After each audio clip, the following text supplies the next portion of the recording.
بسم اللہ الرحمن الرحیم۔ عبدل وائس چینل کے معزز ساتھیوں، السلام علیکم۔ بہت سے لوگ وضو کرتے وقت یہ چھوٹی سی غلطی کر جاتے ہیں جس کی وجہ سے ان کا وضو نہیں ہوتا۔ ہو سکتا ہے آپ بھی یہ چھوٹی سی غلطی کر رہے ہوں۔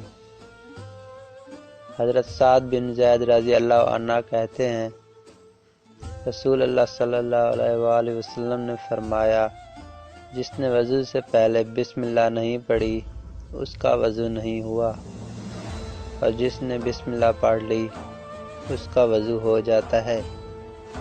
اسے ترمذی اور ابن ماجہ نے روایت کیا ہے۔